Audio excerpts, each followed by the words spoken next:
Hello welcome back to my channel. I'm Avarna. നമുക്ക് ഈ ഒരു പേപ്പർ ബോ എങ്ങനെ ഉണ്ടാക്കുന്നത് നോക്കിയാലോ. അതിന് മുമ്പ് എൻ്റെ ചാനൽ ഫസ്റ്റ് ടൈമാണ് കാണണമെങ്കിൽ ഒന്ന് സബ്സ്ക്രൈബ് ചെയ്യണേ.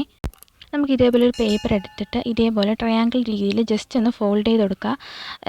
ലൈനൊക്കെ വിസിബിൾ ആവാൻ കണക്കിന് തന്നെ ഫോൾഡ് ചെയ്ത് കൊടുക്കുക. ഇതേപോലെ വീണ്ടും തിരിച്ച് ഇതേപോലെ ഫോൾഡ് ചെയ്ത് കൊടുക്കുക.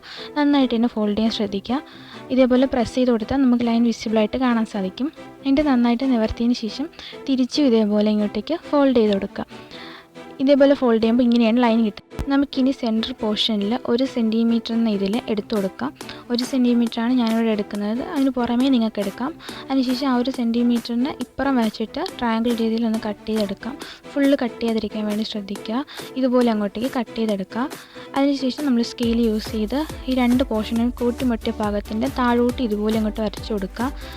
അതിനുശേഷം 2 സെൻറ്റിമീറ്റർ താഴെ നിന്ന് അടയാളപ്പെടുത്തുക. ഓപ്പോസിറ്റ് സൈഡിൽ നിന്ന് 2 സെൻറ്റിമീറ്ററാണ് ഞാൻ എടുക്കുന്നത്. ഇതേപോലെ സ്കെയിൽ വെച്ച് നമ്മൾ എടുക്കുന്നതിന് കാരണം പെർഫെക്ഷൻ കിട്ടാൻ വേണ്ടിയിട്ടാണ്. നിങ്ങൾക്ക് ഇനി പെർഫെക്ഷൻ വേണ്ടെന്നുണ്ടെങ്കിൽ സാധാരണ രീതിയിൽ നോർമലായിട്ട് ചെയ്താൽ മതി. അതിനുശേഷം നടുക്കൂടി ലൈൻ വരുന്നതിൻ്റെ ആ ഒരു പാർട്ടിൽ വിസിബിൾ അല്ലാത്ത രീതിയിൽ ലൈൻ വരച്ചു കൊടുക്കുക. അതിനുശേഷം ട്രയാങ്കിൾ രീതിയിൽ ഈ 2 ലൈൻസിൻ്റെ ആ ഒരു പോയിൻറ്റ്സ് തമ്മിൽ ജോയിൻ ചെയ്യാൻ കണക്കിന് ലൈൻ വരച്ചു കൊടുക്കുക. ഇതുപോലെ അങ്ങോട്ടേക്ക് ലൈൻ വരച്ചു കൊടുക്കുക. ഇതേപോലെ നമ്മൾ ലൈൻ ജോയിൻ ചെയ്തെടുത്തിട്ടുണ്ട്. അതിനുശേഷം ആ ഒരു ലൈന് കട്ട് ചെയ്തെടുക്കാവുന്നതാണ്. ട്രയാങ്കിൾ രീതിയിൽ ആ ഒരു ലൈനിൻ്റെ പോർഷൻ മാത്രം കട്ട് ചെയ്യുക. അപ്പോൾ നമ്മൾ എല്ലാ പാർട്ടും കട്ട് ചെയ്യുമ്പോൾ അതേപോലെയാണ് കിട്ടുന്നത്. അതിനുശേഷം നമ്മൾ ഈ ഓപ്പോസിറ്റ് സൈഡ് നമ്മൾ കട്ട് ചെയ്യാത്തൊരു പാർട്ടുണ്ടല്ലോ, ആ ഒരു പാർട്ടിന് ഇതുപോലെ ഒന്ന് ഫോൾഡ് ചെയ്തെടുക്കുക. നമുക്ക് നടുക്കുന്നൊരു ലൈൻ വിസിബിളായിട്ട് കാണാൻ കഴിയും. ആ ഒരു ലൈനിൻ്റെ ആ ഒരു ഇത് വെച്ചിട്ട് തന്നെ ഇങ്ങോട്ടേക്ക് ഫോൾഡ് ചെയ്ത് കൊടുക്കുക.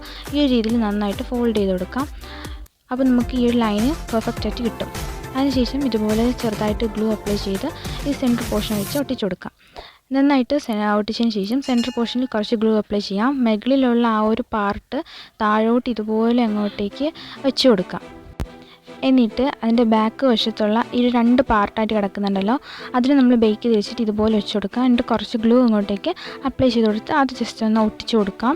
എന്നിട്ട് ആ ഒരു ബാലൻസ് പോർഷൻ അതിൻ്റെ പിറകിൽ കൂടി എടുത്തു കൊടുക്കാം. കുറച്ച് ഗ്ലൂ അപ്ലൈ ചെയ്ത് പിറകിൽ കൂടി ഇതേപോലെ പ്രസ് ചെയ്ത് എടുത്തു കൊടുക്കാം. നന്നായിട്ട് പ്രസ് ചെയ്യാൻ ശ്രദ്ധിക്കുക. ബാലൻസ് ഇതുപോലെയായിരിക്കും കിട്ടുന്നത്. അതിനെ നന്നായിട്ട് അങ്ങോട്ടേക്ക് കട്ട് ചെയ്ത് കൊടുക്കുക. ബാലൻസ് ഉള്ളതിനെ ഇതേപോലെ കട്ട് ചെയ്ത് മാറ്റാം. ഇവിടുന്ന് പകുതിയും ബോയുടെ പെർഫെക്ഷൻ ആയിട്ടുണ്ട്. താഴത്തെ ഇതിനെ നമ്മൾ ട്രയാങ്കിൾ മോഡലിൽ ജസ്റ്റ് ഒന്ന് കട്ട് ചെയ്ത് കൊടുക്കാം. അത് നന്നായിട്ട് തന്നെ കട്ട് ചെയ്തെടുക്കാൻ പറ്റും. അതുപോലെ നമുക്ക് കട്ട് ചെയ്തെടുക്കാം. ഇതാണ് നമ്മുടെ ബോയുടെ ഫൈനൽ ലുക്ക്. നെക്സ്റ്റ് വീഡിയോ ആയിട്ട് കാണുന്നത്. Bye bye. എല്ലാവരും ചാനൽ സബ്സ്ക്രൈബ് ചെയ്യുക.